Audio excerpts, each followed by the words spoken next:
What's up, everybody? Uh-oh, somebody done jumped in and liked already. Yes, we look good. Yeah, so hello, everyone. Welcome to our Lunch and Learn. I should say our weekly Lunch and Learn because we do this every Wednesday at 1:15. You guys know us. I'm Dr. K. And I'm Dr. T. And today we are going to speak about top foods to boost our immune system. Now, before we go into the foods, I want to discuss briefly what our immune system is composed of and why it's so important. So we have our lymphatic system, which is very important with the immune system.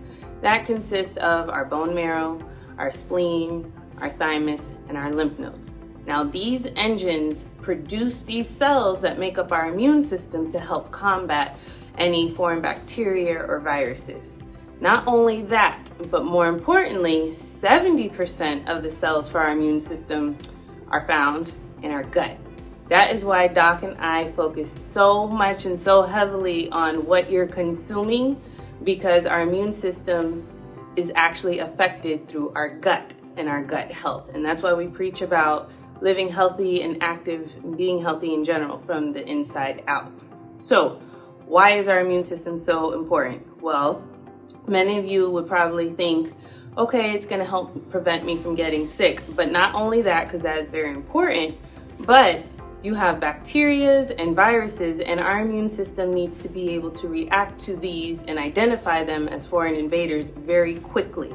And the only way it does that quickly is through a healthy immune system. Wouldn't you agree, Doc? I agree 100%. So we shouldn't look at getting sick as a bad thing, right? Mm-hmm. So obviously there's some sicknesses that we just don't want to come in contact with. Right. But at the end of the day, let's take the common cold or even the flu, so when our body gets sick, right, the symptoms that we experience are just a manifestation that your immune system is actually working. The fever that you get is your body trying to heat up so that viruses and bacteria can't live in a warmer climate. So that's your body trying to kill it. The swelling that you may get if you get bit by something, right? That's your body, your cells leaking out more fluid, which is going to cause those cells that actually are as part of your immune system that's drawing them in. So we shouldn't look at getting sick or those minor sicknesses as a bad thing. I actually like to tell patients it's kind of like a workout for your immune system, right? You work out your muscles so that they're big and they can respond when you need to, and sometimes your immune system needs to work out as well. True. Right. So y'all know we always talk about food, and we're not going to be very long today. We're going to be kind of straight to the point. I'm not going to talk all day like I always do. I know. I'm trying not to. No. But when we think about food, right, there are a lot of healthy foods. When we think of food, you think, oh yeah, eat fruits and vegetables. And you hear us say that all the time, that we need to eat more fruits and vegetables, which is true. But why are vegetables and fruits so important? Well, the main reason is that they are jam-packed with phytonutrients, antioxidants, vitamins, minerals, all these things that our bodies actually need in order to be able to function. So that's the main reason. And the other thing is that they don't have processed sugars and they don't have high calories. So it's going to help with maintaining a proper weight, proper cholesterol, avoiding heart disease, diabetes, all of these chronic illnesses that are self-inflicted for the most part. There's no such thing as a high blood pressure gene. But there is a such thing as a high blood pressure diet that you inherited from your people. So when we look at exactly right. So when you look at the foods that we should be eating, we're going to go into vegetables real quick, and we're going to fruits, and then we're going to kind of jump off of that. So when we think about vegetables, which ones are most important? That if you couldn't get any other ones, which ones do you have to get? Which ones are those? Broccoli, your dark green leafy vegetables. Exactly. So like we want the green leafy vegetables. So you think of kale, you think of spinach, you think of collard greens, all of the greens, right? As well as the cruciferous vegetables such as broccoli, cauliflower, and those things, because those are going to be packed even more tightly. So when you think of fruits and vegetables, we want the ones that are the most color dense, right? We want the dark colors, we want the dark purples and the reds and the greens. And that kind of leads me into the fruits, because the fruits kind of follow the same pattern of the darker, more colorful the fruits are. My collard greens. Collard greens make what? Make my feet stink, like in living color. All right. They're good for you. Exactly, but they do. So I lost my train of thought. Maya, thank you. Okay, no, fruits. but fruits, right? So when we think about fruits as well, right? So all fruits, for the most part, are good for us, right? They do have natural sugars that sometimes people are concerned with. I'm gonna touch on that in a moment. But when we think about fruit, berries are really at the top of the food chain when it comes to fruits. So you can get watermelon, right? Or you can get blueberries or blackberries. You're always gonna wanna choose those berries over any other fruit. And then the darker the berry, the sweeter the juice. Yeah, I couldn't help myself. The darker the berry, the more nutrients that they have in there. So make sure that we're going to steer more towards getting more berries. So berries are something that you can just get a handful of. You can snack on them. They'll, satisfy that sweet tooth that you have because they are sweet, but they also have the fiber in them. That's the other thing that fruits and vegetables have is you do have the natural sugar that comes in them, but they're compounded with the fiber, which is actually going to not allow it to be absorbed into our bloodstream. So I talked about the spike in our blood sugar, right? Sometimes diabetics are worried about consuming too much fruit because it's gonna spike their blood sugar. Well, that's actually not the case. There's countless studies out there that actually show that artificial sugars will do that because it goes straight into your bloodstream, but the fiber that's in the fruits that we eat actually slows down the absorption and doesn't allow it to pass over into our bloodstream as quickly. So we definitely want to make sure that we consume more fruits, whether you're diabetic. And actually there's some studies that show that diabetics actually experience less of a spike in their blood sugar when they're consuming fruit. So I'm getting off on a tangent because I like to talk about this stuff.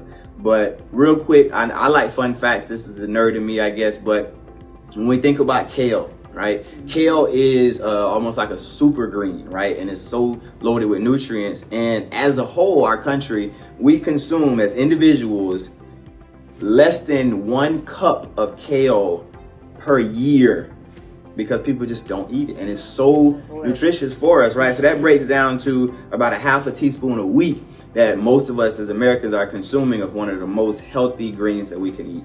Right. Another very important one that I've found, which I kind of mentioned already, is that the berries can actually help with diabetics and controlling their blood sugar. So don't steer away from the berries and fruits, just so that you can stay on your diabetic medication.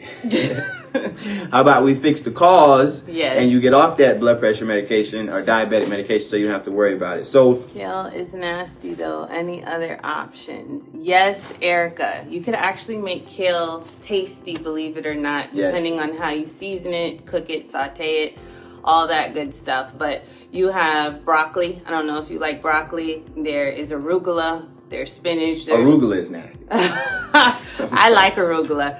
So it's all up to your taste bud. But try another dark green leafy vegetable in the produce aisle. So, I mean, kale, it has like it's a little bitter, I guess. I mean, if you just or put it in a smoothie, Erica. Put it in a smoothie, right? You put it in a smoothie, you won't even know it's there, right? Mm-hmm. We're going to talk about serving sizes in a moment here, but definitely find a way. Spinach will do. All spinach right. will do. Good. Spinach will do. Mix a little kale in there with that spinach. You won't even know it's there. It'll supercharge that spinach, right?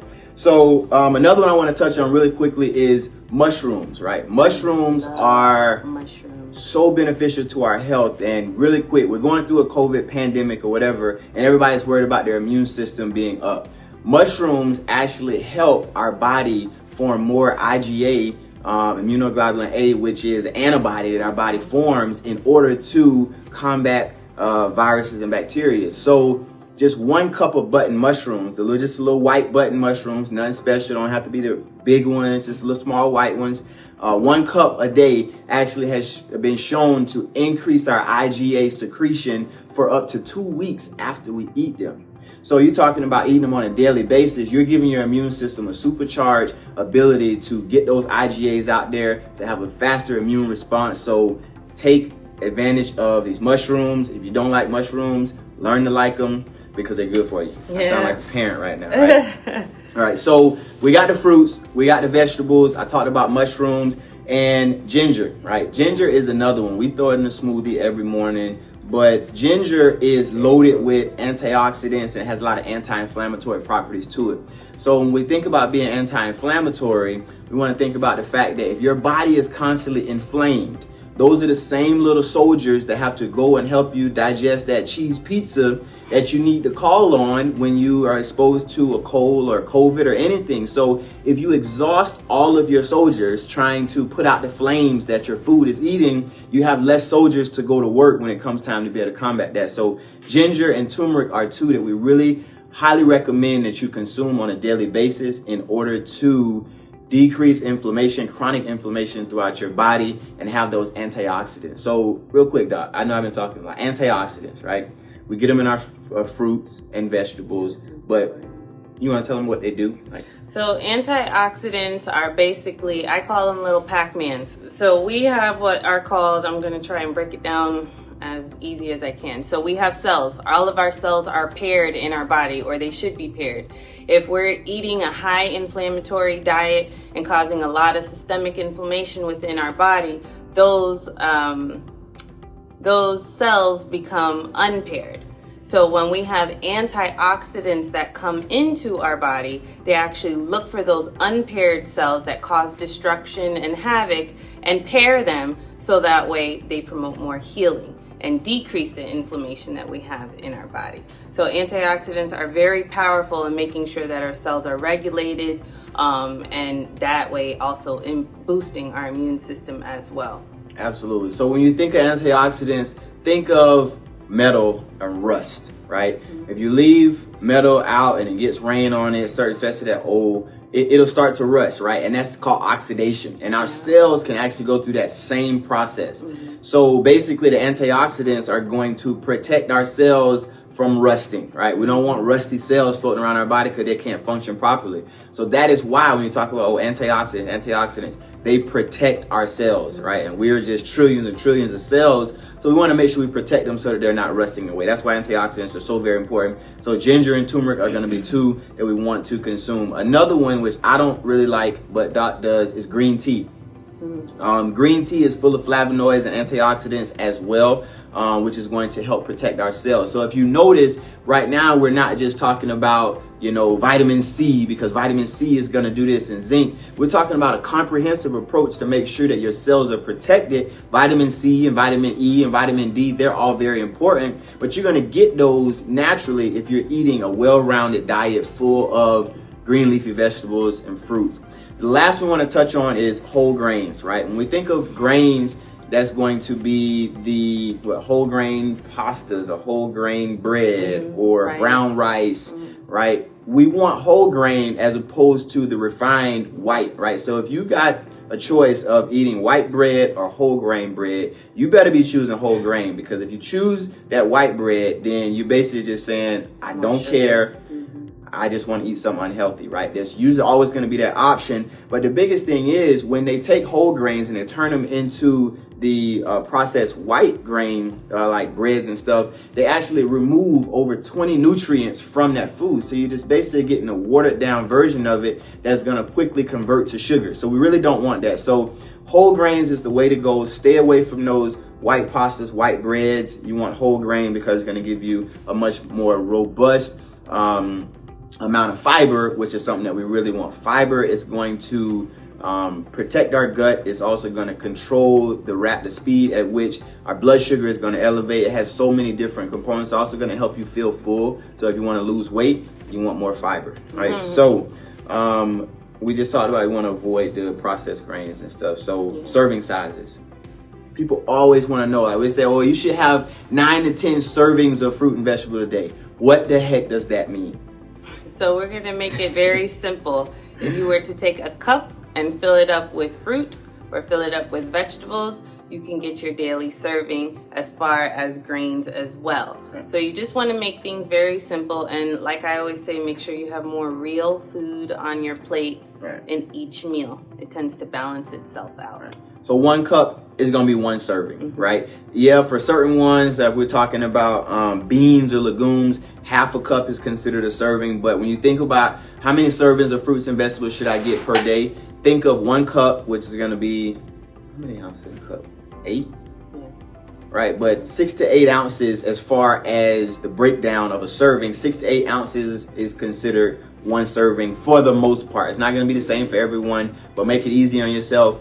A cup of fruit is considered 1 serving. A cup of vegetables, carrots, or whatever. If you have green leafy, they kind of fill up more space, so you probably need a little bit more.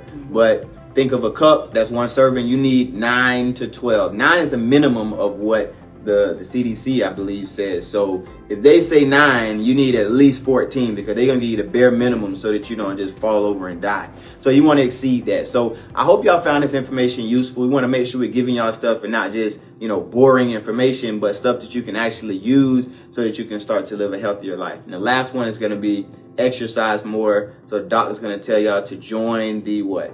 Get Renewed Workout Challenge. It's a monthly challenge that we do just to incorporate in your everyday lifestyle. For those people who are not active and don't know where to start, this is a good 1 exercise every day to get your heart rate up, get those muscles nice and warm. So go there, join, post your workout, motivate each other. The other thing that I just want to touch briefly on, we just really want you all to realize the importance of overall gut health. It's not just preaching what you should eat healthy, eat perfect, things like that, but all of these eating healthy has so many benefits to boosting your immune system, to boosting your overall mental clarity, your gut health, and it just leads and trickles on to an overall healthy lifestyle. So we don't want it to be boring. We don't want it to be difficult, because eating healthy is not difficult. You just got to make it fun. I got a lot of recipes that we'll share later regarding how to make those things fun. So thank you guys for joining us at our Lunch and Learn. So real quick recap, just for those who are just kind of jumping on. Okay. Foods that are going to boost your immune system. Keep it simple. You want the more darker, colorful fruits and vegetables. So green leafy vegetables, the kale, the spinach, the broccolis should be at the top of your list. When it comes to fruit, all fruit is good, but berries are at the top of the food chain. So make sure that you are consuming a lot of berries. The darker ones are even better. The blueberries, blackberries, things of that nature.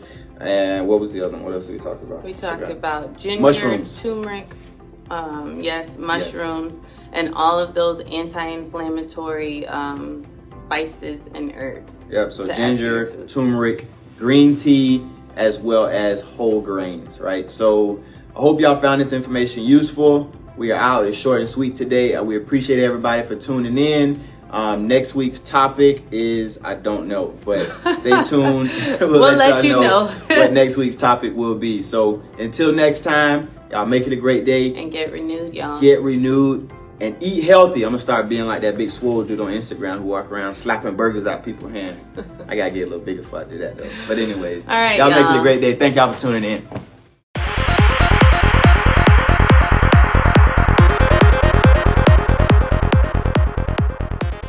Maybe it's time that you come get renewed.